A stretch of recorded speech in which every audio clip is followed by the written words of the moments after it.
Hi, I'm Liz. And I'm Rhea. Welcome to Karma's My Bitch, a podcast about love, sex, connection, abundance, joy, purpose, peace, and how life isn't simply the stories we tell ourselves. My personal opinion when it comes to sex is that it really does reflect the relationship you have with yourself to some degree. Oh, absolutely. When we're having sex, fantasizing about sex, thinking about sex, we're really in tune with our desires. And our sexual desires is part of our nature, and not just our human nature, but our spiritual nature. Oh, explain. Yeah. We're here to have sex, and we're here to experience sex, because sex in its most whole experience is truly divine. And I know that we've said that in previous episodes, so I'm not really sure why we're having to repeat that again. I think because it goes so far against what we believe spirituality is. You know, when you are turned on, you are literally turned on. You are aware of your life. You're happy to be in body. Every touch feels different. Every moment, intimacy feels stronger. I think the perils that sex brings, especially for maybe a millennial or for someone who's kind of grown up in this new socialized space, is that we're living with a dichotomy of, on one side, sex is something that's meant to be sacred and only done with one partner for the purposes of procreation. Mm-hmm. And on the other side, it's fuck that, so we're going to go crazy. Yeah. And there's no middle ground. So you're either slut or you're empowered. You know, you're either chaste or you're a prude. There's no middle ground where people are just like, this is what I want to do and I'm doing it for me. Yeah. And then the other thing I really notice is that it's all about the other person. When we're having sex, we aren't having sex for the other person. We're having sex for ourselves. Yes. So the minute you're thinking, oh, if I sleep with him, he'll want me, or oh, if I sleep with him, he won't want me, is the minute you're already fucked. Right. And because that example is an example of sex in third dimensional consciousness. So third dimensional consciousness is separation consciousness. So it's where we exist in a state of polarity. What I'm doing and what I'm experiencing is either good or bad. And all the internal judgment that we create, either because we're socialized or we're conditioned, we tend to apply that to ourselves. So we keep ourselves in separation, and then that is reflected in all of our relationships. So what you were sort of saying is when you were making sex about other people, how they feel about us, to prove our worth, etc., that's keeping us in separation. From the other person. And ourselves. Yeah, because it becomes all about our worth. Well, that's the thing, because saying that there is a good choice and a bad choice, right choice, wrong choice. And in doing so, what people are doing is they're denying their natural ability to choose. Yes. For the sake of being accepted by someone else. Mm-hmm. Effectively, right? Oh, absolutely. And funnily enough, that really does tie into sex. It does, because sex is truly divine. And by divine, we don't mean in terms of this religious definition of the divine and God. It's that it is just that significant to us and our identity on the deepest level possible, that it does enable channels to bliss and to true contentment and joy. And that's where our actual power resides, which is why we can sort of equate sex to power. When we talk about you being a divine being, it's not that you are in the image of God. No. It is that you are so powerful that you can create whatever world you want. Our ability to accept our sexual nature and identity means then that we know our worth. Really? I mean, it really has to do with when we are whole in ourselves and we are really tuned into that. Yeah. You can only know your worth, period. Because when you say whole in yourself, you mean physically, emotionally, spiritually, and mentally, exactly. Right? Mm-hmm. So when you're kind of in alignment, all your bodies are in alignment. Yes. So again, for those who haven't listened to other episodes and other seasons, may I suggest you do, because it's really good. But we have 4 bodies. Yes. Those bodies are the emotional body, so all our emotions. How we feel. The mental body. Yes. How we think. Yes, but in the larger expanded way, not just our filtered Yeah, brain, because right? the mental body also holds the mind, which is our fears and our ego. Yes. So there's more than that Yes. to the mental body. Our physical bodies, which are obviously physical, and our spiritual body, which is kind of the fact that we have a soul, as it were. Yeah, and how we connect to the divine, whatever that means. We really could not know the joys or the extent to which we could experience the divine through sex because of our 3D reality. And just how many rules existed around sex. I mean, for me, I was very comfortable in my sexual identity, if you will, because I was always comfortable feeling different and as an outlier. So for me, having that was just was part and parcel of it all. But how can we really put God and sex in the same sentence? Morality and religion and God don't belong in the bedroom or in the street or in the alley or whatever room or space, wherever you choose to have sex. We are the architects of our lives and we are the creators. Well, we're the ones who invented religion. We prop up religion in our own way, that we are somewhat responsible for that sense of, for the morality and bullshit conversations around sex. So if we're going to move forward in this kind of 5D oneness where we can be healed, whole sexual individuals, we need to sort of heal that. Can I ask a question? Yeah. Why would religion regulate sex? Was it a social thing? Because one can assume... It was everything. It was power. Okay, go on. Well, from the spiritual point of view... Yeah, this is what I'm asking. So from the spiritual point of view, it's all power. If you can control how people are having sex, when they're having sex, how they are having sex, then you're robbing them of their power. Right? They're surrendering their power. They cannot be in their powerful state. And as we know, sex enables some of our greatest power. Yeah. Because it's freedom, it's co-creative power, etc. So when people are not able to express themselves sexually and they become suppressed and repressed, that power goes. And they can't be themselves, can they? For a very private act, there's a fuck ton of public opinion. Very much. So are we not meant to be celibate then? God, no. Yeah. So it was very much this idea, and it wasn't just in sort of Christianity or Catholicism. It's also practiced in other religions, the concept of celibacy. Yeah. Or renunciates, right? So I renounce all of my earthly possessions and all of my earthly desires in order to feel closer to the divine. Yeah. Because if I have nothing, if I have none of these things, there's absolutely nothing that will separate me from God. And it's a really great concept. It works for some people. But I guess what they're also saying is I'm going to separate myself from my earthly urges. Exactly. So therefore I'm going to separate myself from my humanity in order to become like what I think you are, which is divine. But actually true divinity is being in your utmost power as yourself. So by sacrificing who you are in order to be divine, you're never going to end up being divine. It just keeps you locked in a state of separation.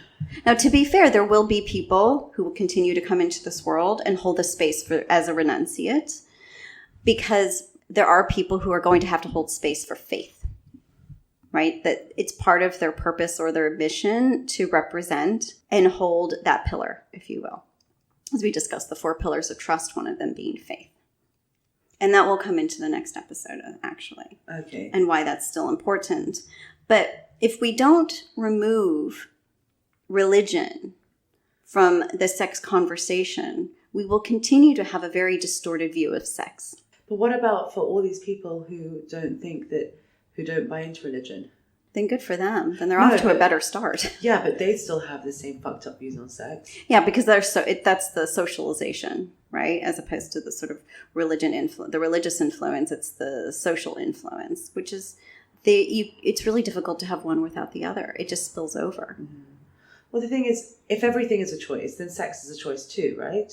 So we choose when to have sex. Yeah. We choose how to have sex. Yes. We choose when we're ready to have sex, and we choose what it's going to mean to us. Completely. And if we're able to be mature enough to take responsibility for ourselves, we can even own, I'm having sex with this person because I really like them. Yeah. I'm having sex with this person because they're fucking hot. Sex in 5D is about coming into it from a very whole, healed space. If you're holding on to a piece because your first sexual experience was somehow a negative one, or there were consequences that weren't particularly pleasant. Most people have not had positive experiences, and that drives me bananas. Because in so many ways, that is what influences and has characterized so many of their sexual relationships and experiences going forward. And that begins that sort of twisted, dysfunctional relationship we have to sex. And it's often because we're telling kids, you need to wait until a certain age. You need to wait until you love the person. You need to wait until this matters so much. And I think it gets built up. When you build something up to the point that it becomes this massive reward, then the amount of pressure on it means that you're not going to you're going to feel like you failed no matter what happened, because your expectations become so high that even if it's the best thing ever, you still are expecting it to be better, because nothing is ever going to live up to what you think it is going to be in your mind if you've never experienced it before. Right. And I think that it's not even as much that in terms of unmet expectations, but it's also sometimes you almost don't know how you're going to feel about sex till you've done it. I think we failed the younger generations because we haven't normalized sex. And I don't mean normalizing it in the sense of becoming flip about it, because to me, normalizing it to the point where you're indifferent about sex is just as dangerous and unhealthy as, sort of upholding it as this most sacred act.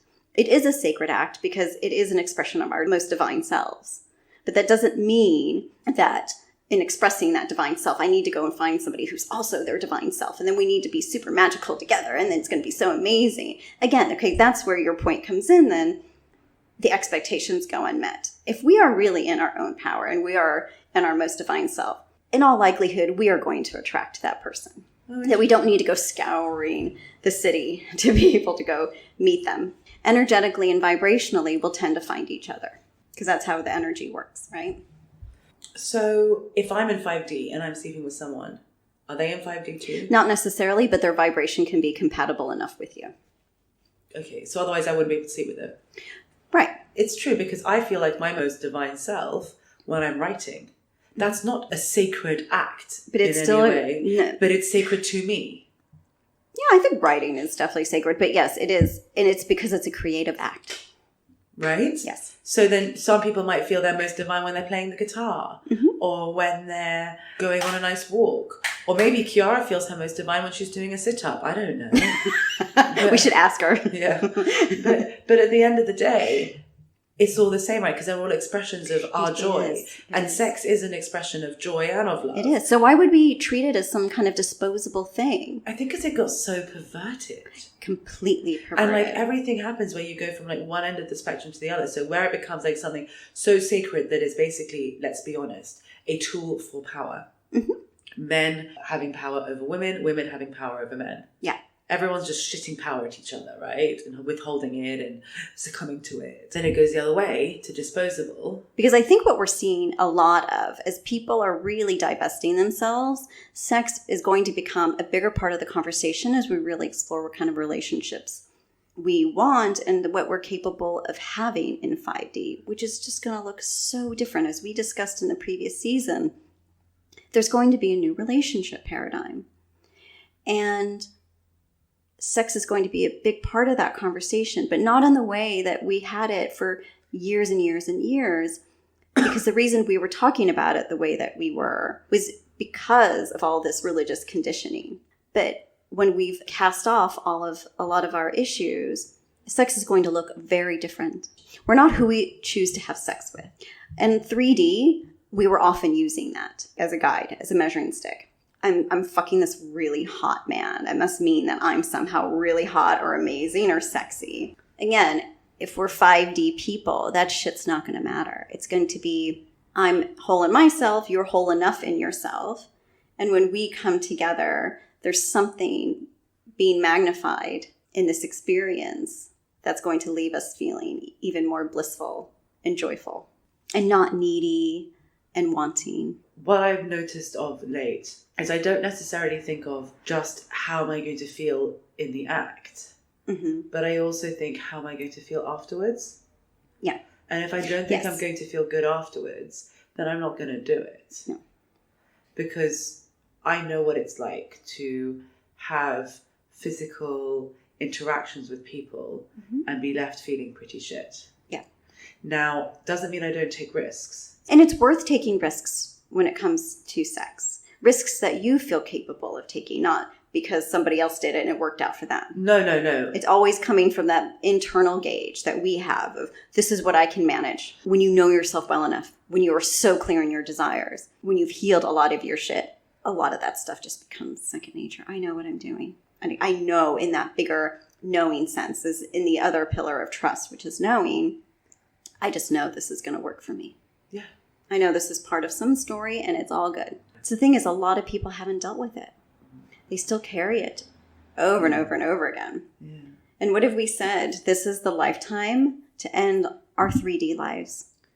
So we're here to heal it so future generations don't. Yeah. Most of the time right now, what I see, especially among millennials, they're doing it to prove a point because I like you a lot, or I need you to like me, and we all need to be on the same page. And the only way that I know that we're going to get on the same page in this relationship or in this situation or whatever it is that we're playing at is through sex. And that is a surefire way to keep yourself and the other person and whatever that dynamic is in separation, which means you're just looping through your karmic shit. And that is not okay. If we approach sex in separation, so it's me and you, I want something from you, you want something from me. Mm-hmm. Sleeping with you means this about me, sleeping with you means this about you, etc. Yeah. You know, that's basically 3D, right? Mm-hmm. And so whatever comes at the end, even if it is a fluffed up ego, going to come after that to a fall of some kind. Whereas if you're approaching sex as, I really want to do this, and I'm okay with whatever outcome comes, then the intention is a whole self-focused intention rather than an outwardly focused intention. Yeah. And I think that is probably the defining factor between the two. Mm-hmm.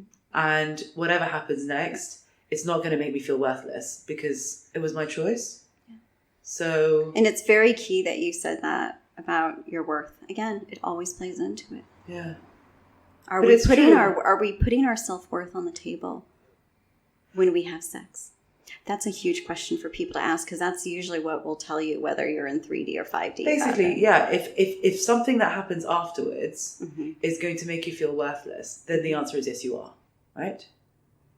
So I have one more point to make about this topic that I think is really important that has to go in here as opposed to future discussions about sex, which I'm sure we'll have because we can't help ourselves, is marriage and sex. Now, imagine a lot of people who are married, especially my generation, Gen Xers, who generally got hitched in their late 20s or their 30s or might be on their second marriages or third. They came together in 3D separation because that's what defined our generation. And their relationships have had to move from 3D to 5D, which means that a lot of relationships had suffered because it really requires the intention and the same evolutionary goal, which is why we've seen a lot of marriages crumble. A lot of people just can't get there together. And that's okay. But sex itself is one that it's going to really be playing into where are we in this marriage now? Can we sustain this if we don't have a healthy sexual connection? And that's really going to play a very big role in the coming years as people come into 5D. So how sex comes to be and how it plays out in our lives always comes down to choice, like you said, right? So it can't come from a place of judgment. I mean, but especially also by us, right? So you can't judge ourselves. You know, really what we're doing is we're having to come into a more mature relationship to sex. And having that mature relationship allow us to come into a greater maturity in general. Because that's what keeps us like children. Yeah. We've got to grow up when it comes to sex. We all do. And then if we grow up, we can actually enjoy it. Yeah.